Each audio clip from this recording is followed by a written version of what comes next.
O'Brien, president of the Overbrook Historical Society. I would like to take just a minute to introduce our board members. We have Dean Supple. Just raise your hand, Dean. Jessica Fry. And Jessica is modeling one of our t-shirts, if you we didn't have any samples, so there you go. Donna Colson, Donna Sowers.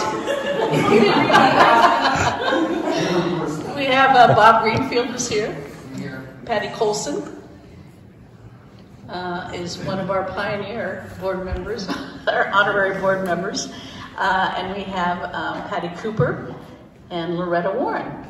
All right, did I miss anybody? Okay. If you would please silence your cell phones, it's really appreciated. All right. Okay, and I'm going to turn the mic over to Dean Supple, who's going to introduce George Blackwood. Dean?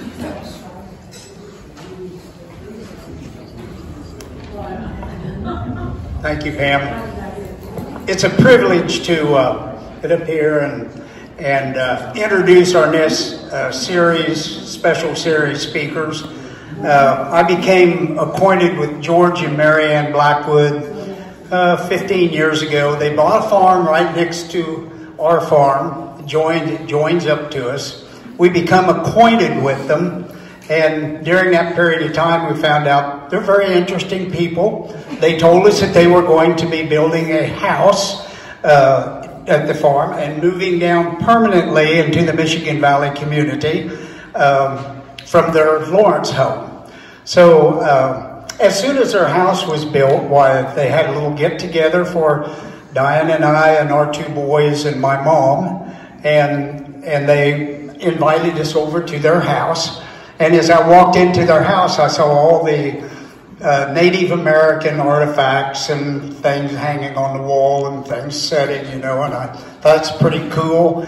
And as I was standing there, I looked over into the corner, and there was a cabinet with glass doors in it. And I said, oh, they've got painted vases. So I walked over there and I looked at them and I thought, they're not painted. They're beadwork. And I said, Mary Ann, where did you get these pretty vases like this? And she just matter-of-factly said, oh, George does that. Just like, you know, everybody can do that. Well, everybody can't do that.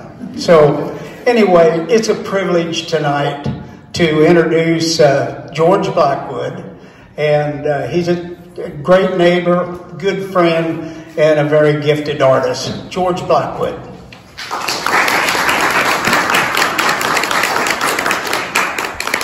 Now we'll see how sure you're doing on yours.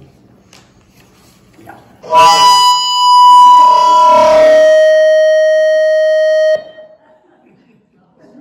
Maybe.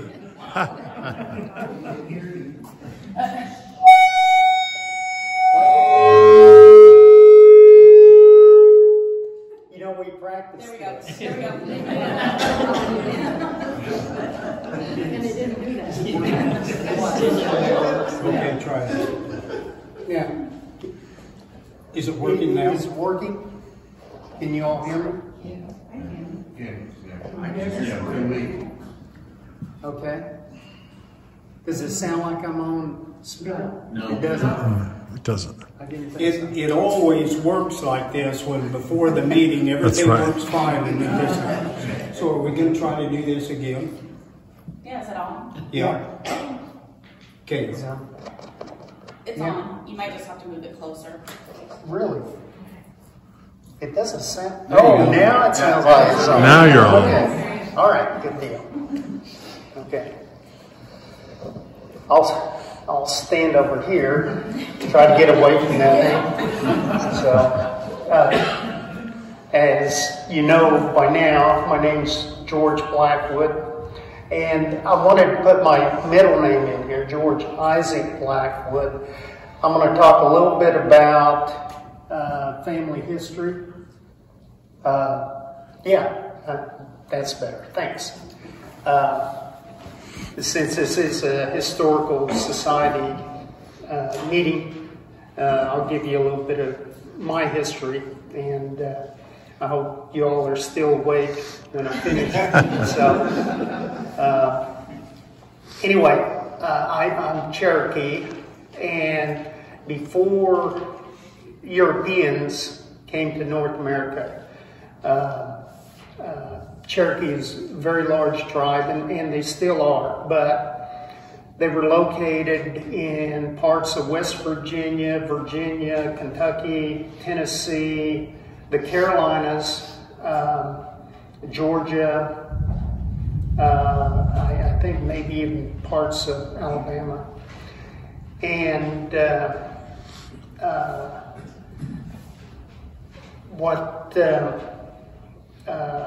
what happened was what happened to just about every tribe that waged war against the United States. They got moved to Oklahoma. And the Cherokee was moved in 1838, called the Cherokee Trail of Tears. And my grandmother's people, I call her Granny Babe, and I'll explain that later. But her people were what was called Mountain Cherokee, living in Tennessee. And during the removal, the Cherokee didn't just say, okay, we're ready to go, and get in line and start walking. They had to be caught. And so the Tennessee militia was after my grandmother's people. They went down into northern Georgia, where they were caught by federal soldiers and put into what amounts to concentration camps, big corrals, with my grandfather's people. Well, I'm named after my grandfather named George, and my great-grandfather named Isaac. Well, my grandfather was named after his grandfather, George. So the first George Blackwood made his trek on the Trail of Tears from northern Georgia, that's where he came from, to Oklahoma in 1838. Now, I'll let you in on a little secret. I'm also half German. And I've got a sliver of Irish in there. The sliver of Irish came from, it turns out the governor of Tennessee at that time had a renegade nephew that left with the Cherokees. His last name was McMinn, and that's where the Irish comes in. Now,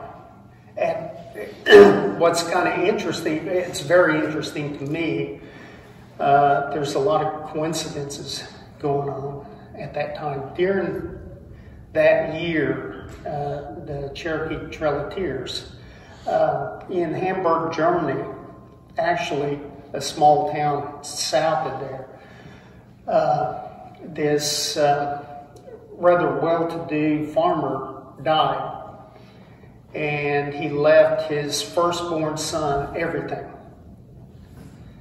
The secondborn son had to go make his own life.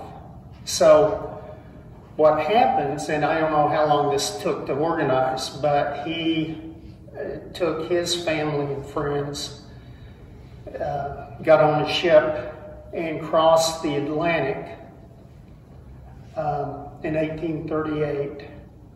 They came up through the Gulf of Mexico, boarded a steamboat, and went up the Mississippi, where they got off at Cape Girardeau. And from there, being Germans and being Catholics, the only thing they could think about is, where's the Catholic priest? So they found one in Scipio, Kansas. And so that's where they settled. So,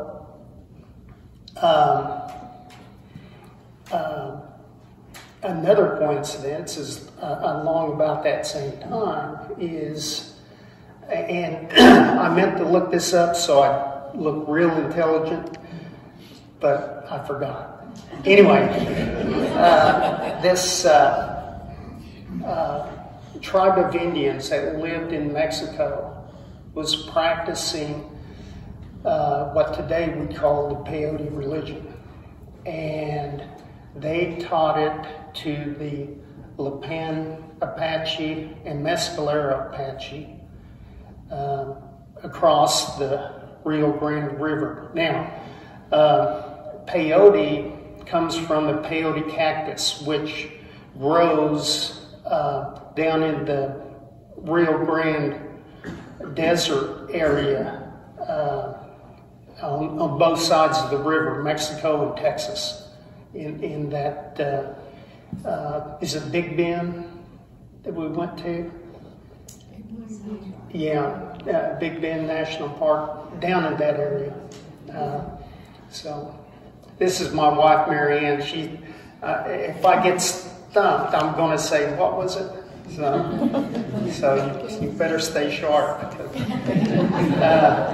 Anyway, so they were teaching this peyote religion to the Apache. And as things happened, that religion started moving north. Now, my grandfather and his family make it to Oklahoma in an area called the Going Snake District in Oklahoma. That's northeast Oklahoma. And once the Cherokee gets settled in, and you've got to understand that 25% of them died on that march. So for the survivors that got there, they were not in the best of shape. But once they got settled in, got organized, on September 6th, 1839, they formed a new Cherokee Nation. So what we have today is the Cherokee Nation, which used to be called the Cherokee Nation of Oklahoma. They've dropped the Oklahoma because people think they're only in Oklahoma, but they're not. Clearly, I'm not. The Eastern Band Cherokee, which they were the ones that hid out and couldn't be found, and they formed their nation in their capital's Cherokee, North Carolina. And then lately, there's yet a third band that has broke off from the Cherokee Nation, the Keetoowah Band, which is in Tahlequah, Oklahoma. But I'm kind of getting off the subject here. Later on, the Civil War breaks out.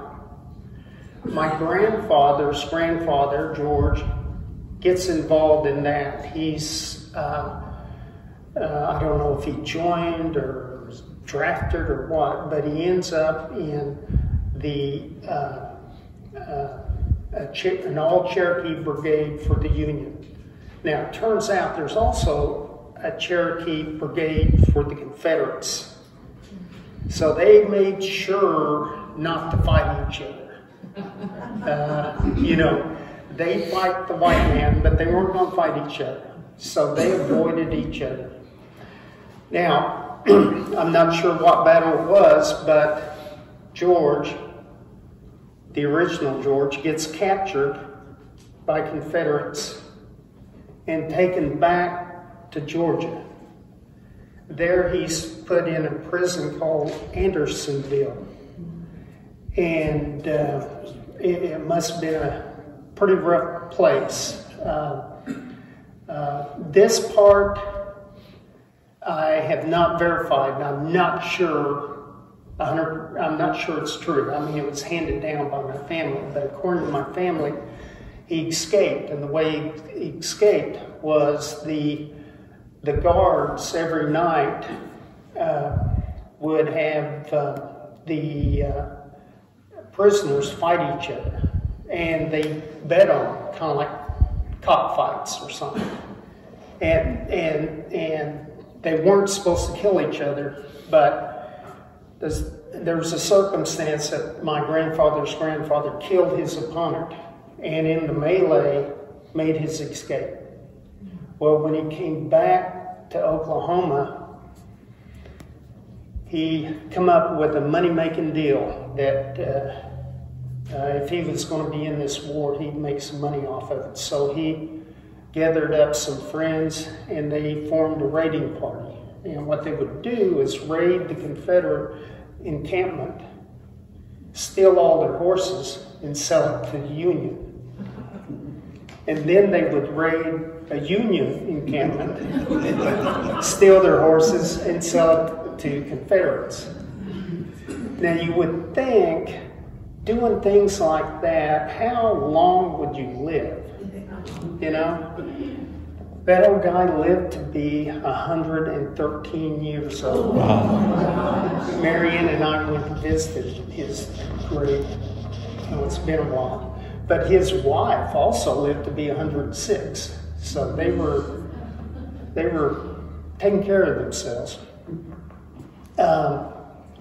Anyway, after the Civil War, the peyote religion makes its way up to the Kiowa and Comanche. Have you all heard of Quanah Parker? Quanah was instrumental in taking the peyote religion and Christianity and putting them together into what is called the Native American Church. It was a shocker to me when I first saw that, and I saw a picture of Quanah Parker, and you know, he's sitting there in regular with his Comanche braids and regalia, and behind him is a picture of Jesus Christ. And I thought, what is that about? And somebody explained to me. He said, well, you know, he was big in the Native American Church. Well, around late 1870s, 1880s, a tribe that was brought down into Oklahoma was the Kickapoos. Now, we have Kickapoo Reservation here north of Topeka, but Kickapoos are also in Oklahoma and Texas and Mexico. I forget about that. There's actually a Kickapoo Nation in Mexico. Well, the significant part of that is that the Kickapoos, for their children, their moccasins had a tassel in front. And on that tassel was this round beading. And the Comanche and Kiowa saw that, and they thought, I can use that with our ceremonial things, our peyote staff, our peyote fan, our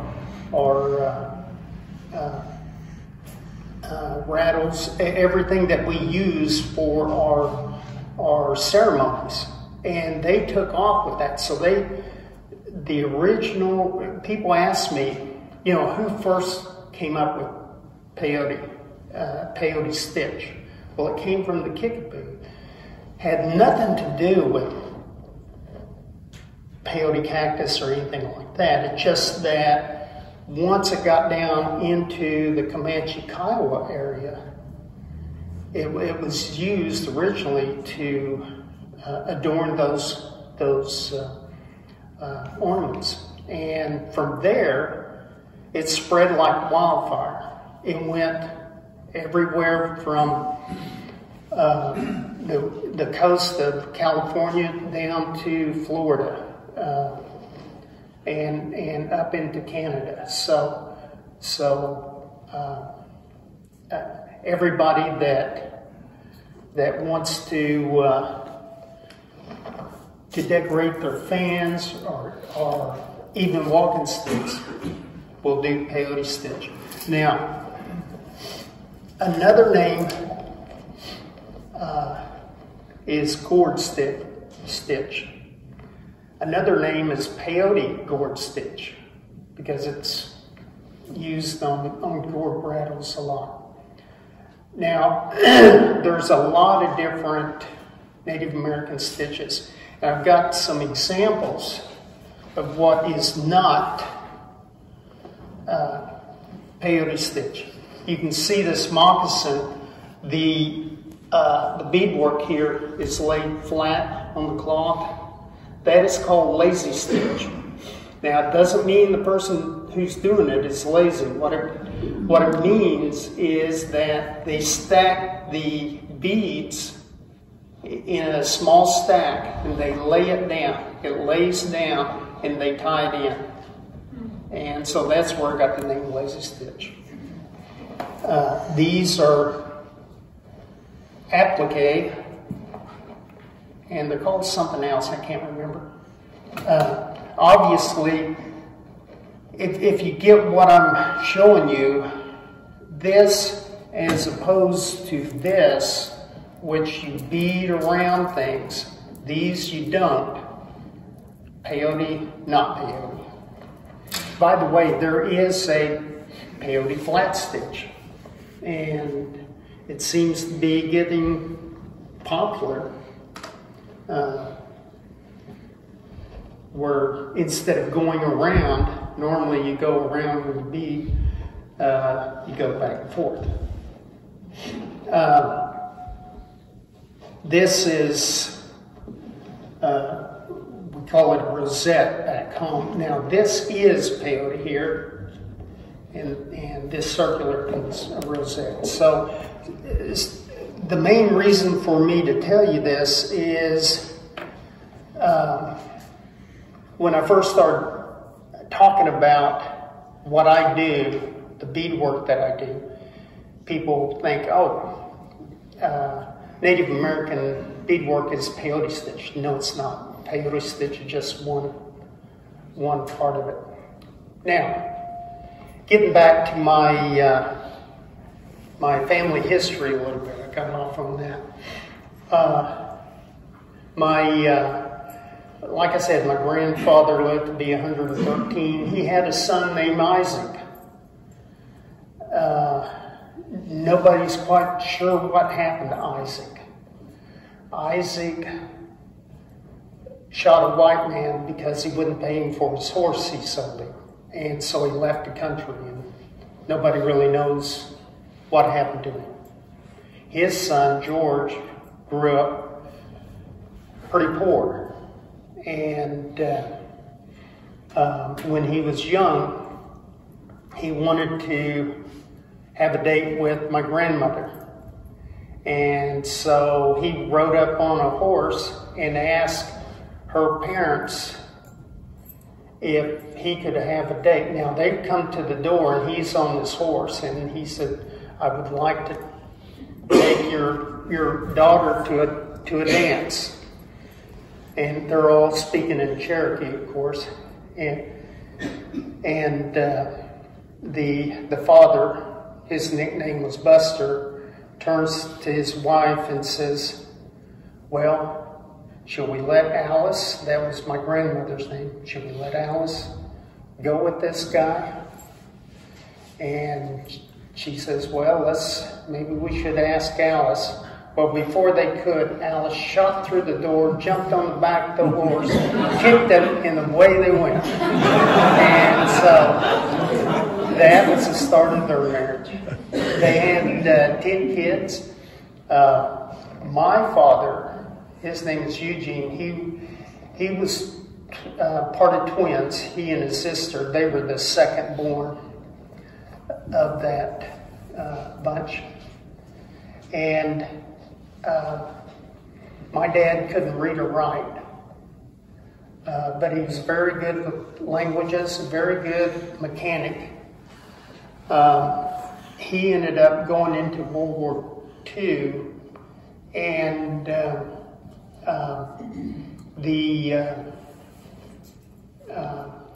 I forget what you called the Normandy invasion.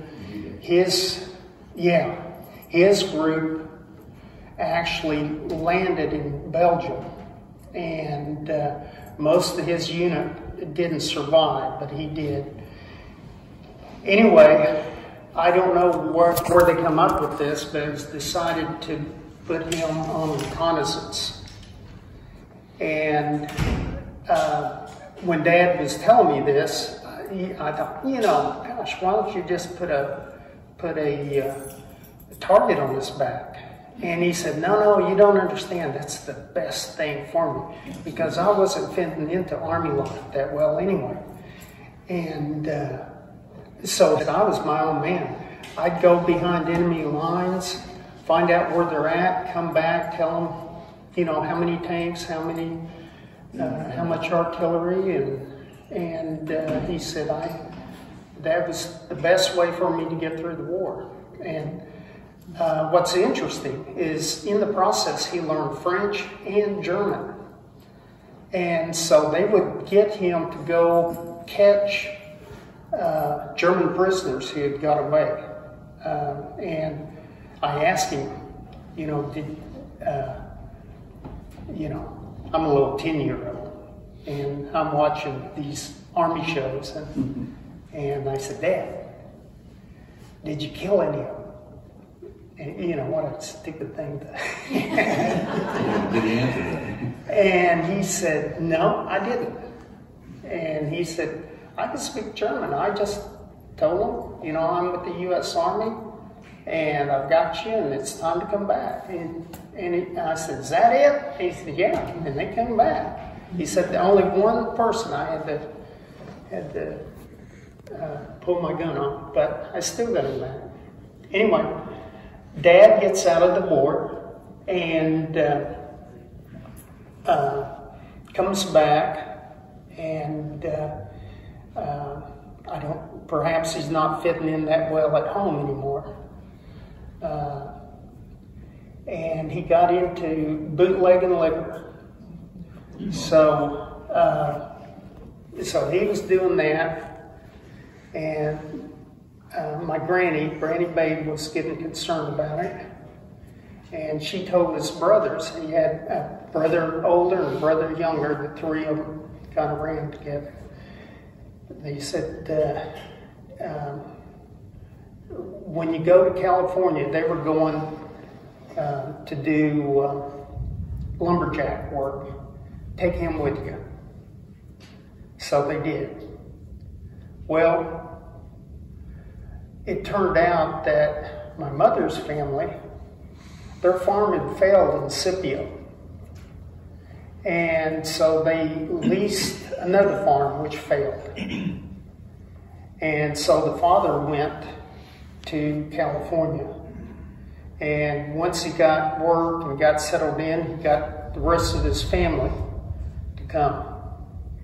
So that's where my father met my mother, was in California at of all things, a polka dance. And he's telling me this, and I said, Dad, how did you know how to dance polka? And he said, I can dance anything. And so, anyway, they ended up getting married in Reno, Nevada, and I don't know why they had to go there.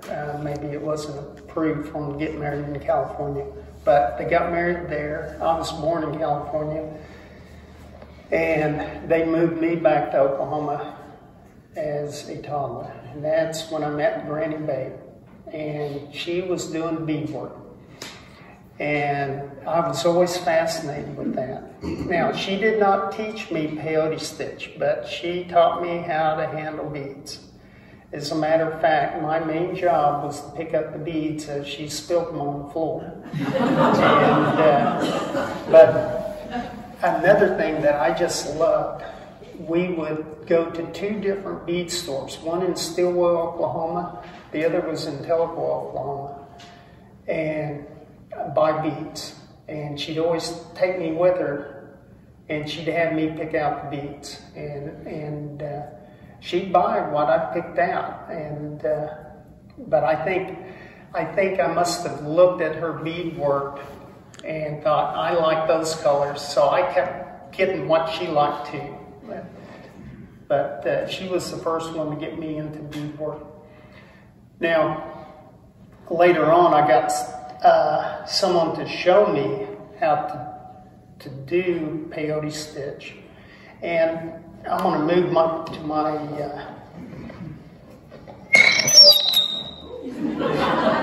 that thing's after me.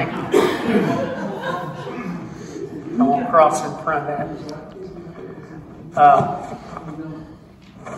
May have to put on my glasses. Everything's kind of... Okay. Now, I made this up this morning, so it's kind of sloppy. I thought, you know, everything's on the internet. I need an example, so I got this example. Probably got some copyright violation or something. But what I wanted to show is that if you do this properly, what you get, and just imagine this going around in a circle, but you get something that is called a 3-drop effect. 1, 2, 3, drop. And the effect of that is that you get something like this, where you're going around. I got a mistake in there. Anyway, you're going around, and how does this grip on? I don't use any glue. Well, this 3-drop effect causes it to seek the center. And I think of the planet Earth. You know, we all seek the center, else we'd be flying away somewhere.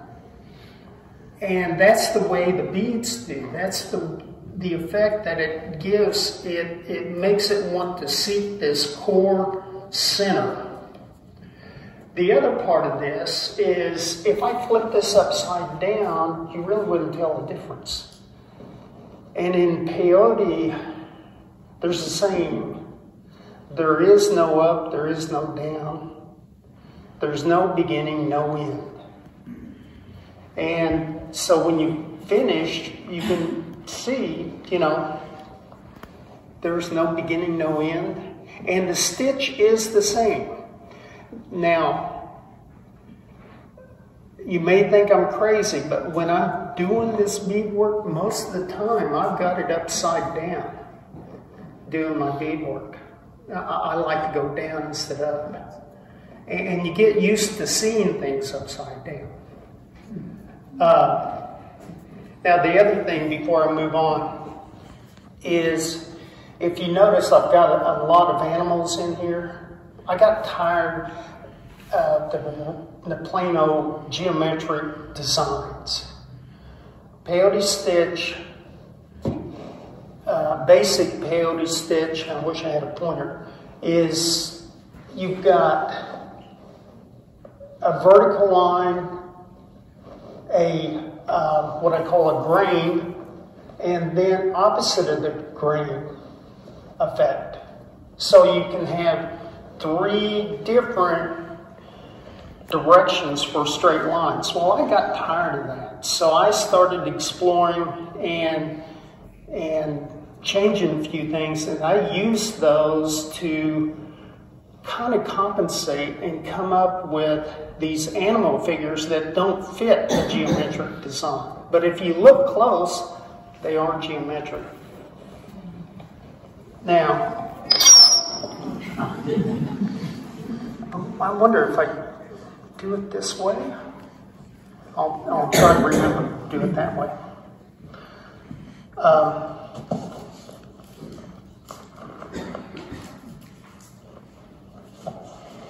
This is the very, I lost my glasses.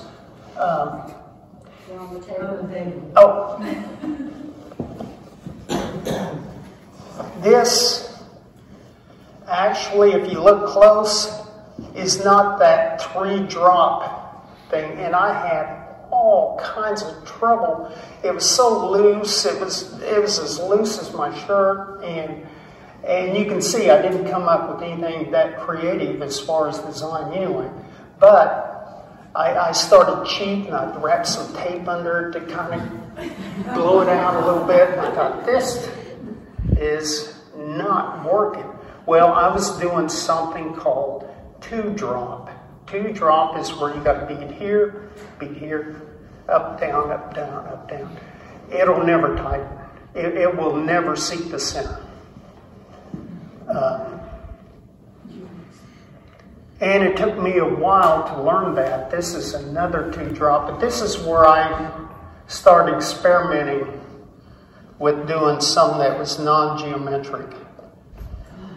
And this is, the reason I put this is kind of a typical, when you think of peyote stitch, for instance, the top one is a dance staff for one of the dancers at a powwow. The second one, that's my father's cane. And this is representative of his siblings. I did this for my grandson, and he promptly tore it up. So I did another one down here at the bottom.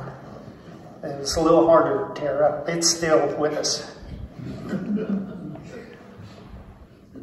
Okay, here's also another use, and that fan right there, I gave that to Marianne, actually. I did, if you notice, I did the tassels also on that, which gives it some weight and makes it sling if you're out doing a dance with it. This one, remember I talked about the grain. You have a grain in peyote stitch. What if I switched the grain right in the middle of it? And that's what I did, and that's what gives this effect. The grain goes this way on this side, this way on that side. So you get this, I think, a nice effect.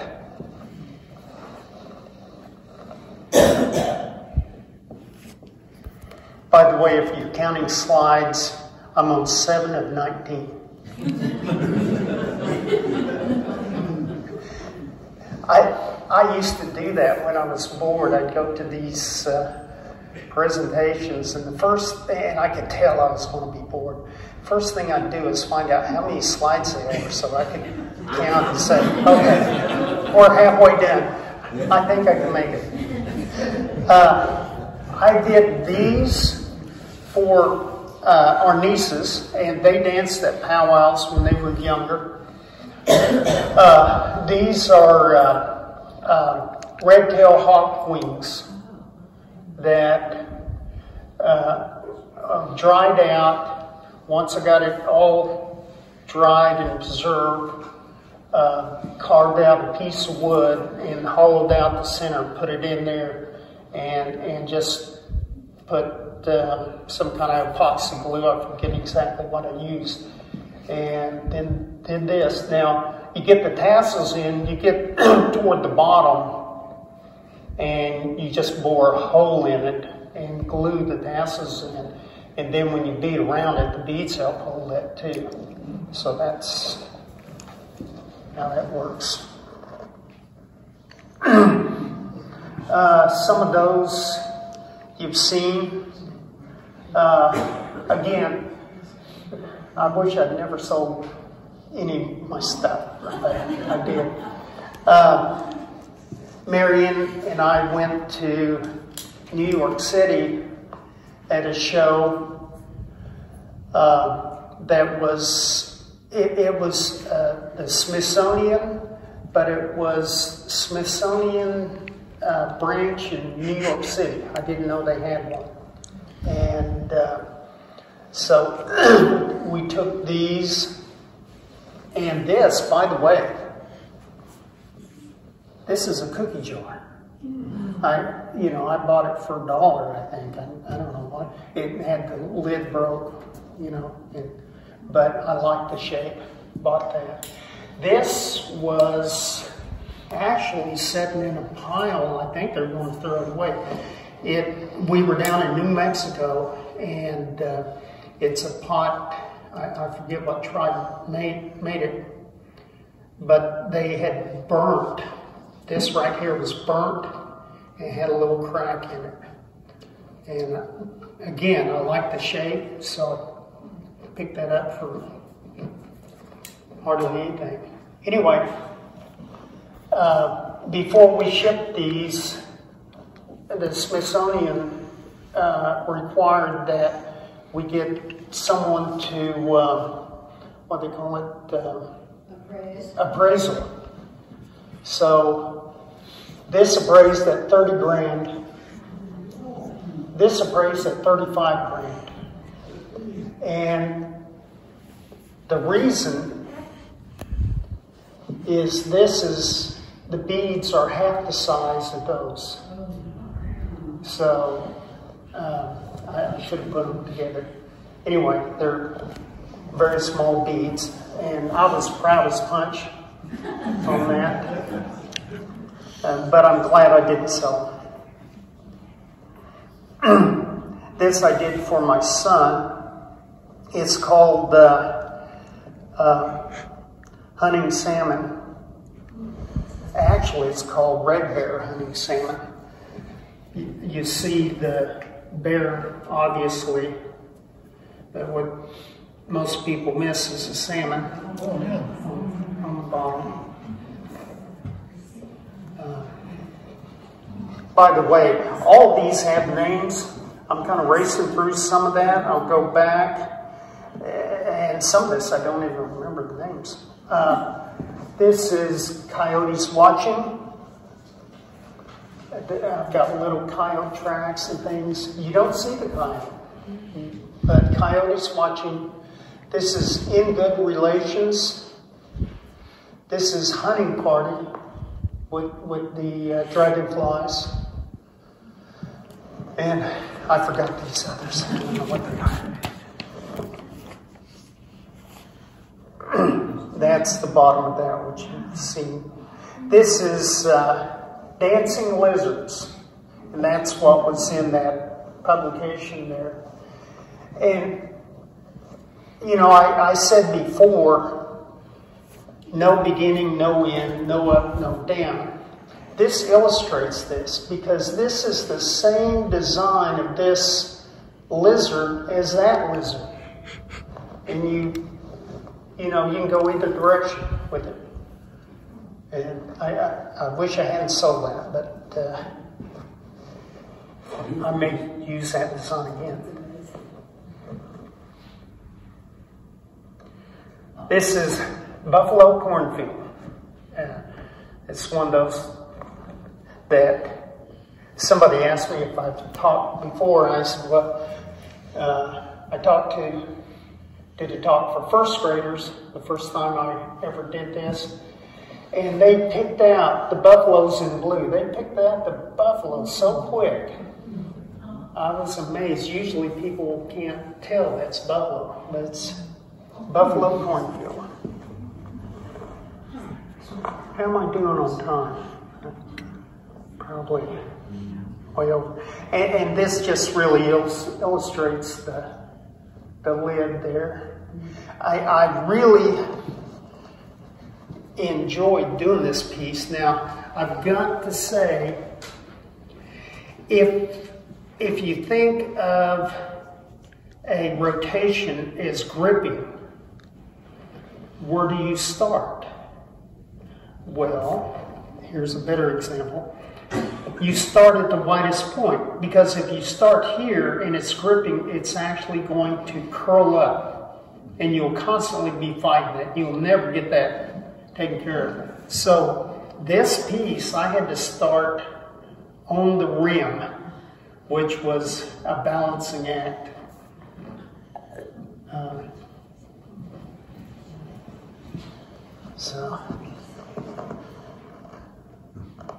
Oh, how'd that get in there? That's one of our granddaughters when she was a little tight. Now this, the reason I show you this, and let me go beyond one more. I was at an antique store and found a bunch of these needle holders, wooden needle holders, and they were selling a bag full of them for $5 or something like that. And so I bought it and taught a class, gave everybody a needle holder, and said we're going to do this. And so I didn't get fancy. I did the regular geometric design because I'm beating with them in the class, so I wanted to show them the progress and how it works. And that's from another class. Again, I didn't do anything fancy. I just went out and got these tiny little flower pots. And now, this is next to the last slide, and I'm not sure what the last slide is. This is the last thing I've done, and I hope to do more. But we have 4 grandchildren, and one year I said I want to do a piece for each of my grandchildren. This is Wolfpack. This is Panther.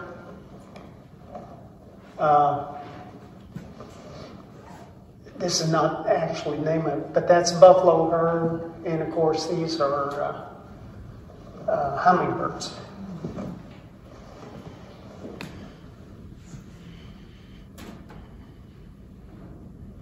Anyway, there we go. I just want to say thank you for your time. And got a question?